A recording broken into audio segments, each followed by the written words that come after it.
Hey guys, it's Kim here, and I'm here with David, who is the lead designer for Magicka Wizard Wars. Welcome, David. Thank you very much. So, first off, really easy question. What is Magicka Wizard Wars? Oh, you thought that was easy, right? No, it's an action PvP game, and since you heard from the name, Magicka, it's a spellcasting action PvP game. You could say it's a spin-off from the original Magicka, where we've focused on, well, actually casting spells on each other, right? So you have 4 versus 4 wizards duking it out.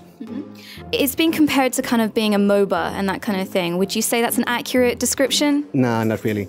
I can say what we don't have, so you can compare for yourself. We don't have any lanes. We don't have any towers, we don't have any bases, and we don't have minions in that way. Our game mode is much more like, say, Conquest from the Battlefield franchise, or you could say Domination or Dominion, right? So you take control points and they become your respawn points. So it's much more mobile across the map. It's also much shorter rounds. We're aiming to have rounds about 7 minutes or so. So it's quick, fast, and very, very intense. We really want to focus more on the action part of it. So you get more into the action and throw more spells and less of them moving around being strategic, more action. So how is this different from the spellcasting in Magicka? We've streamlined it a bit. I mean, the original Magicka had 8 different elements that you could combine, up to 5 of them, to create a spell. And it's quite, I mean, the basics are quite simple, they make sense. You have fire, use that, becomes a fire spray, fire and earth becomes a fireball, fire and arcane, or death as we call it, becomes a flaming beam that shoots across the entire map. Now, original Magicka had 5 of these, and that led to something like 4,000 different combinations, which was hilariously fun, because you did a lot of misclicks and you got unexpected results, but they weren't really balanced. So we toned it down to 3 combinations. You still have all the 8 elements, and with 3 of these spell combinations, element combinations, you can do almost all of the stuff, but we can keep it balanced. And also make all of the things you can do now, they actually make sense and are quite balanced. And so what's the craziest combination that you can think of that you could chuck out at someone else right now? It's fun. My favorite, it's quite an emergent system, right? So my favorite is that I'd combine water and earth to make like a water balloon thingy to make the target wet. Then I'd add cold and the death beam to freeze them. And then I'd charge up 3 earth to a large rock and shatter them while they're frozen. So you have that sort of combo system where if you're on fire, you use water on yourself to set yourself out of fire. You can chill people and so forth. It's quite... If you're multiple people as well, you can do this very quickly. But if you're alone, it's sort of a several-step process. Yeah. So it sounds like you're going to have to be pretty fast on your feet to kind of deal with what's going on, both to yourself and to other people on the map. Yes, absolutely. I mean, it's an action game, really. We're thinking of it more like a constant reference we use is Street Fighter, or a fighting game, right?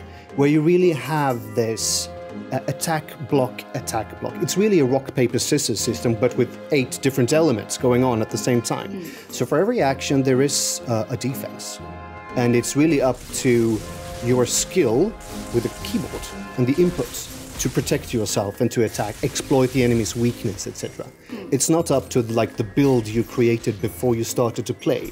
And so we just had a very quick go here in the office, and it was chaotic, to say the word. A lot of fun, but a lot of screaming. And my question is kind of, do you have any advice for kind of group tactics, like how to kind of fend off the others? Yes. I'd say that sticking together 2 and 2 is probably the best tactic for the game mode and the map we have right now. I mean, we're so early in development. We're in pre-alpha even, right? So we're sticking to one single map, one single game mode, and making sure that the core gameplay is fun. Because, I mean, it won't be any more fun to play if you had 5 levels. If it's fun on 1 level and 1 game mode, awesome. Then we add more content.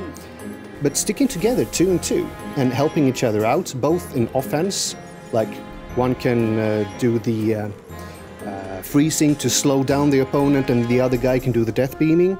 Or you can combine 2 heal beams and shoot a very combined heal beam at a third friend. Yes, sticking together 2 and 2 is really key. And situational awareness as well. Being sure that you know where the action is going to be soon.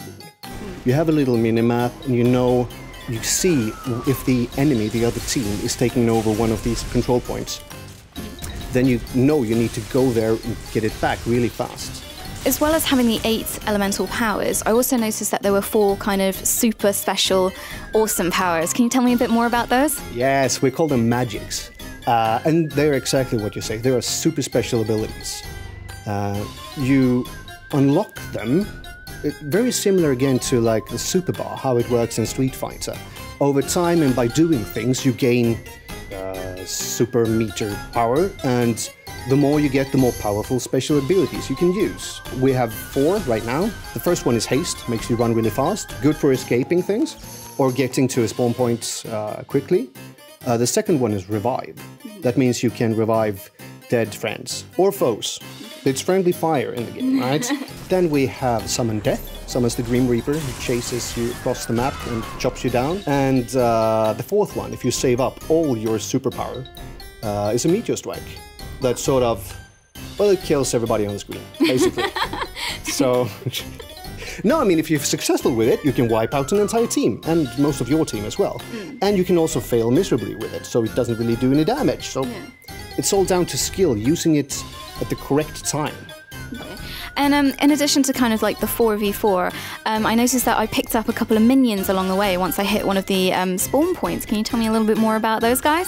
Yeah, we do have minions. We call them imps. They are not like creeps in other games. They are more like little pets or familiar to you, right?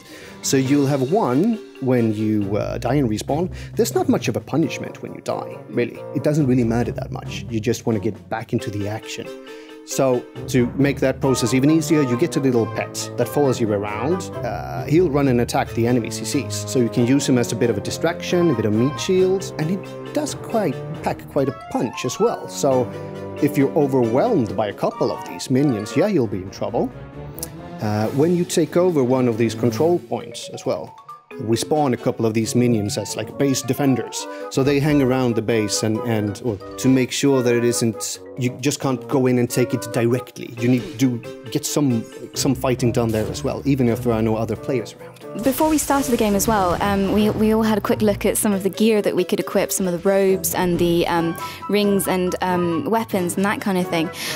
Some of which almost seem to kind of transform your character, not entirely, but have leanings towards like perhaps being a healer or a tank and that kind of thing. Is that the case? Are we kind of going for classes here, or are they kind of just little add-on extras? It's more like adding flavor or letting you select your own playstyle. I mean, everybody can do everything in the game at any given time. Everybody can cast all the spells. Everybody's a healer, a tank, a ranged DPS, melee, everything. And the items and gear you equip beforehand, they sort of give you a little bonus on one thing. I noticed you dress up as a healer type, right? With a shaman robe and Yggdrasil staff, right? So then you'll be better at healing. But you'll also have another weakness. So it's a zero-sum game. If you're good at something, you will be bad at something else. You can think of it as specializing in a way. Then it sort of becomes a mind game. Because if you know that someone is strong with fire, as an example, like you know that, you see that because they have like burning staff or whatever. Okay, so you put on a fire shield on yourself. But then the fire guy sees that you have a fire shield and he attacks with, I don't know, death magic. You really need to think about who am I going to meet and what are they probably going to do. So you can sort of prepare yourself for the next fight beforehand. Fantastic. And you mentioned earlier that this is currently in pre-alpha. How much longer are you going to stay in pre-alpha, and how can we get involved? Well, it's not going to stay in pre-alpha that much longer. It's going to go alpha soon.